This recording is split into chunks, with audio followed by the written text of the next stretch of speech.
Hey, welcome everybody to the Salty Yak Outdoors podcast. I am your host, Kerry Beeson, and as you can already tell, we're doing something a little bit different today.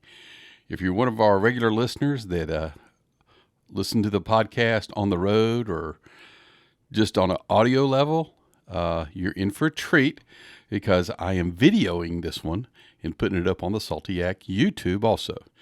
Reason I'm doing this is today's topic. We are talking about how I scout and plan fishing trips with OnX. This is something I've been thinking about, and for me to do this, need to do a little video here, but also we're going to video my computer screen, and as I'm walk you through exactly how I set waypoints, I plot a path. We'll talk about how that's kind of really important, and especially in the marshes that we're fishing in, how you can use it to navigate through the marshes, because sometimes, it can be a little tricky back there, especially if you're back there for the first time. How you can mark things that are important to you that maybe you want to come back to later, or you find on Google Earth, or you find on OnX and you want to go take a look at them in person. We're going to show all these little tricks that I use when I use my OnX for fishing. So the big thing about OnX, I'm going to show you the desktop version. It has the exact same thing on my phone. So I can use my phone when I'm out there fishing to look at everything that's on the desktop. So when I put something on this desktop, I put waypoints and I plot these paths that I'm going to show you, it automatically gets loaded to my phone. So when I open up my phone, it's there. The other thing about this OnX is you can download the maps if you're in an area where you don't have cell service. You download the maps ahead of time, and then you can still use your phone as a GPS with all of the waypoints and all the paths and everything you've marked just on your phone. So a lot of times that's not a big deal when we're fishing. We'll talk more about that in hunting. I found OnX probably 4 years when we started going out west, and in the last 4 years, there's probably not been a day that I haven't used it. I haven't been on it looking at something, whether it's fishing or hunting, looking at something on there. I absolutely love this. Now, this is a paid-for app, and what you're going to see here, I have the elite version, so I have access to all 50 states. I think it's $100 for the year. But for me, with my hunting and the fishing, this comes in. Well, it's I don't want to say game changer, but it certainly is. It lets you just give you an idea and mark spots to go look at when you get there in person. So enough talking. Let's dive in and have a look at OnX. And I'm going to show you a little bit of Google Earth too. You probably already know about that, but I'm going to show you a little bit how I use a little bit about that. All right, let's have a look. First thing, when you pull up OnX, this is what it looks like. It's onxmaps.com. So that's what the website looks like if you're going to it for the first time. If you're going to buy a subscription, this is where you go. So this is what mine looks like. You can already see I have got lots of waypoints already marked. So let's kind of zoom in here. Now, I'm going to zoom into a certain area that is known to kayak fishermen. You'll probably recognize it. This isn't a spot burn because everybody knows where this spot is. And if you're fishing in the Freeport area, you probably went fishing here one of the first times you went kayak fishing. So let's zoom in here. Let it catch up.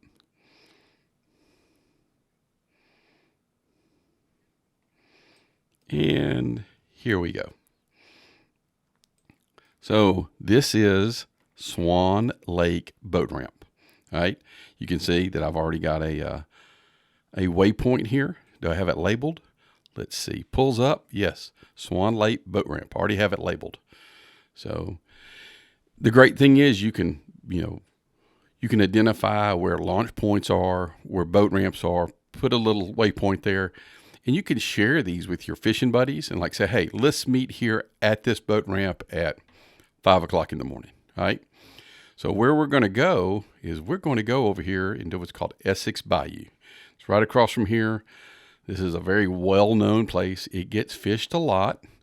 There are fish there, but it gets fished a lot. So the main thing, so you can use OnX for scouting, just like you would use Google Earth. You can zoom in and you can see all the different oyster and everything else in there. All right, so you can use it just like you use Google Earth to look at imagery. Now the imagery is a little different. So what I'm going to show you here, this is Google Earth Pro, and it's different than Google Earth in the fact that you have the history icon button, which comes in really important when we want to look and see what's going on. So let's zoom in to where... Here we are. Here we're on the other side of Freeport. And we can zoom it in here. All right. So we're looking at the same thing. There's the boat ramp right there. And you can see here, it's a total different image. This one was taken when it's a lot lower, which is going to be really important for the next thing I'm going to show you. So you can really see where all of this oyster and stuff is here, right? If you're going here for the first time, I can't tell you how much oyster rash I have on my kayak because I didn't know where all the little oyster was when I was entering a marsh. Doing this and using OnX, we can plot a path through the oyster so that you're not running aground and you're not scraping up the bottom of your kayak trying to get into these places to go fishing. So this is a really good picture of it. Really low water. We can really see all the oyster here, right? So we're going to flip back to this one. And right here in the top right side, where it says tools, you want the little one that says draw a line or measure distance. We click on that and we'll just start right here at the boat ramp. And we'll go out the boat ramp, and I'm just clicking and moving my mouse. And we're going to look here. So I noticed there's some, looks like oyster or something out here. So let's go back to that Google Earth image. Oh, I clicked on the wrong one. Hang on here. I don't want that one. Let's go back. Oop, wrong one. There we go. So it shows us that there's a clear, kind of a clear path right down the middle where we can go in there. So we'll come over here. I'll plot my path and I'll make it go right down the middle. And then I can also go back to my Google Earth and go, okay, so I'm down the middle. There's a spot right there. So I need to kind of go left and then kind of go back right. So I kind of go here. And then you can see the oyster here too, right? So here's a cut right here. Well, let's go back to the Google Earth image. It looks like it's probably a better path to go right here. So go back there, come here. There's some deeper water. We'll just come around here. And then we'll work our way back up. And you can see you can come here, and then we see that we need to cut across right there, go to the other side. And this is just going to keep you out of the oyster, right? Man, I wish I'd have known this thing 5 years ago. When I started, my kayak would be in so much better shape that I can plot this path through the oyster without getting hung up on it, right? And then you kind of get back up in here and we just kind of lose the oyster. So we can kind of plot the path. So we'll save that right there. Another great thing it's going to tell you, saves it, and it's going to tell us that that is 1 mile. So you're just looking at paddling distance, from here up to that part of the marsh, we're looking at 1 mile right there. So good to go on that. Lays that path, keeps you out of the oyster. Again, I wish I would have known about this years ago. The other thing, when you get back in that marsh, it's all flat and you don't really know sometimes where you're supposed to turn. This is great because you can come in here and go, okay. So if I click on the map, it'll give me an add a waypoint sign right here. So I'm going to add me a waypoint.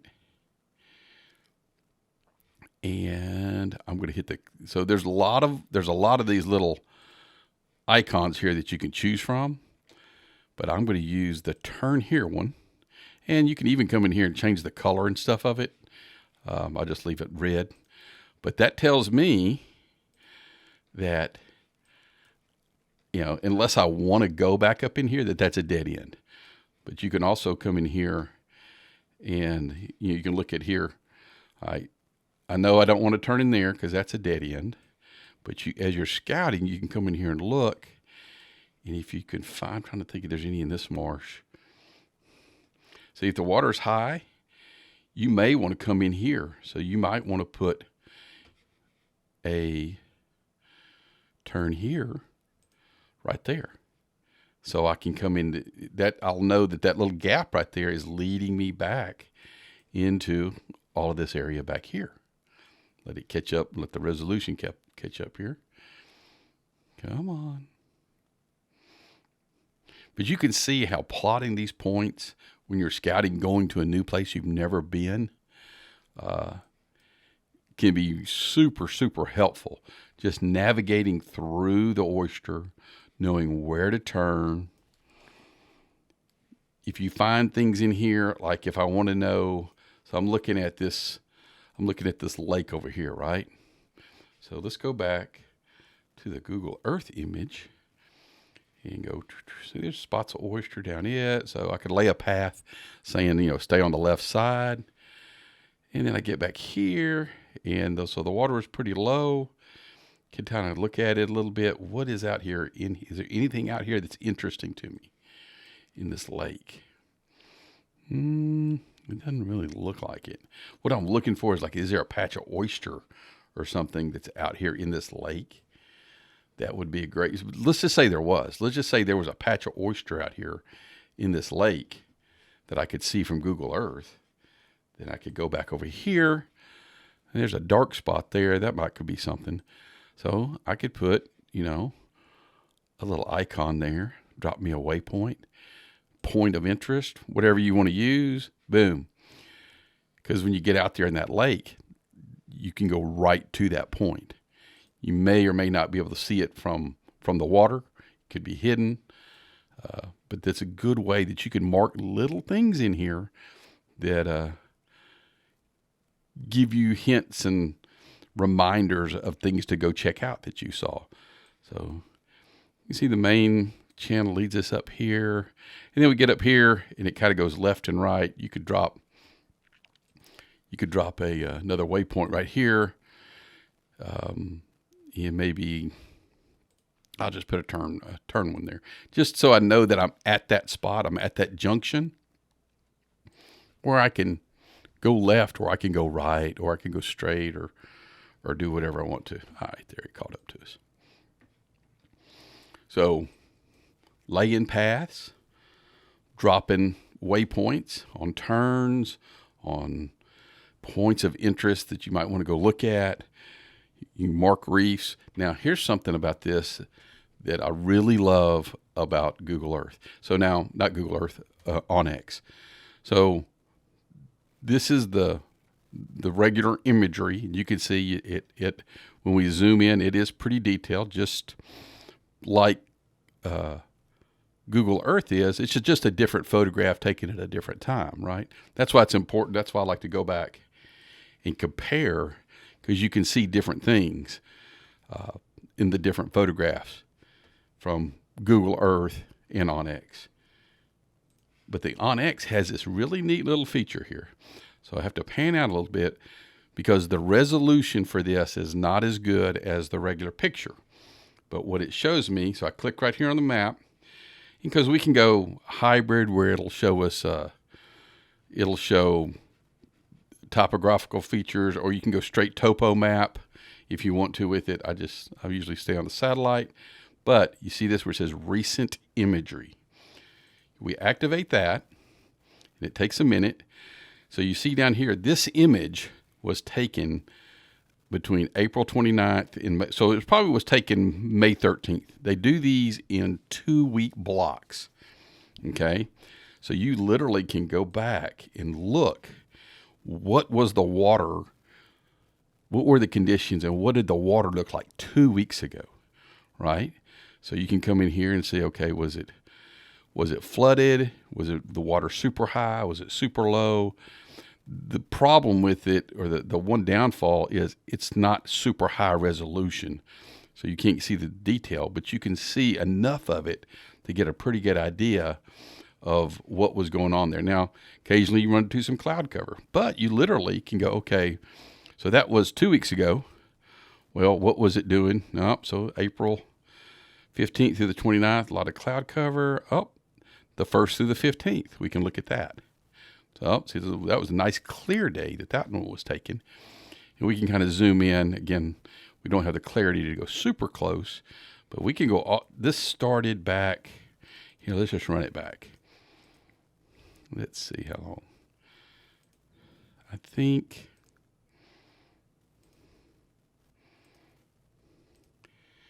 it was last fall when they started it.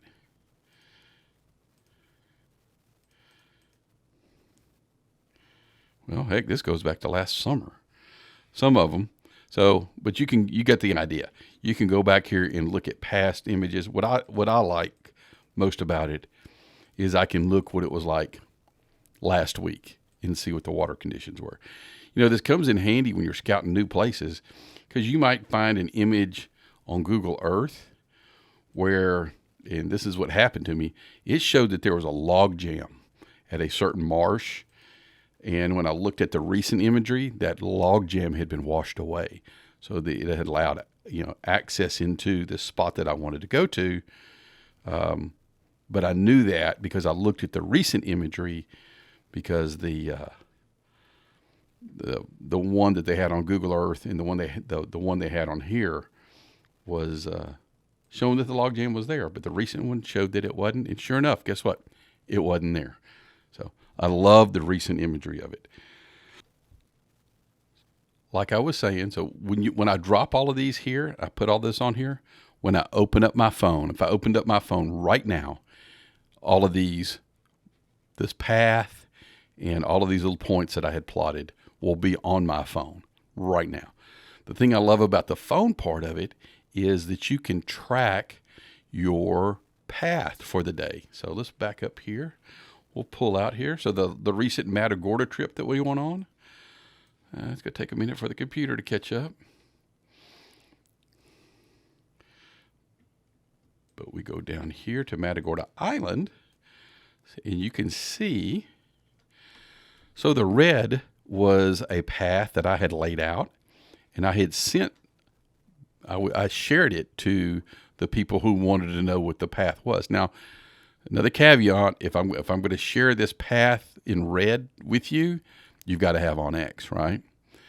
So the dotted blue path was the one, as we left the fishing center, I turned on the tracker and it started tracking me. So the blue is the actual path that we took, or I took when we went out there. So you can come back and, you can click on it, and it'll tell you how far you went. So we did it was 9.1 miles out there. It took me it took 3 hours and 8 minutes. So you get some information about the path that you took going out there. And you can follow that path later. If it was a really good path and you want to redo it, you can do that. You can share that path with friends too, so they can go to the same place. Again, here we go. We marked the camp spots out there, just showing everybody where to go. So that's how I use OnX to scout for fishing locations, and to use it to navigate when I go to a new spot. And you go way back up in those marshes and get turned around. Well, if I plot all this stuff before I go, then I have it on my phone when I get there. another really neat feature about this, say, where we go? Here we go. Let's get back to where we were. We'll get back to Essex Bayou. Let's say we went up here. We went fishing for the day. We come back that next day. Come back to the house that night, and the next day I can come back in here and I'll have my path in here. Well, I can come in here and mark and drop waypoints like I caught a fish right here on that point. And I could mark the places that I caught fish. When you do that, let's just say I caught a fish right there. There's a fish. Where's the fish? Fish. Boom. We even leave them red for fish, for redfish. So, but when I do that, I'll click edit. So I can come in here and I can add notes about that one spot. I could put, that it was caught him on the back side of the point. I can put, weather conditions for that day, wind conditions for that day. You can almost use this like your own little personal journal right there about your fishing spot. You can even add photographs, like if you want to take a picture of that spot or take a picture of the fish you caught there. You can add photographs to that waypoint. So when you come back and you click on that waypoint, it will tell you all the notes and the pictures and everything about that waypoint. It's a great way to just keep data on where you caught fish, what time of day, what the tide conditions were. You can put all of that into that waypoint if you go back and save that on there, and I like to do that. So those are my tips for using OnX for fishing. Most of us use it for hunting, but I do like to use it, especially for, number one, if I'm going to a new spot, but also if I'm going to a place I fish all the time. I do like to track, and I just want to know how far I went, and I do like going back and logging like where I caught fish and what the conditions were, and using it kind of as my personal little journal. All right, I hope that helped y'all. This is going to be on the YouTube channel, so if you're just listening to this audio-wise, go check it out on the YouTube channel. And y'all guys and girls stay safe. Next podcast is going to be how I use OnX and Google Earth and several other things to actually scout for my hunting stuff. So stay tuned for that one. All right, y'all be safe out there. Wear your life jackets. Memorial Day is upon us. Be safe. Watch out for the other guy. I'll talk to y'all guys and girls later.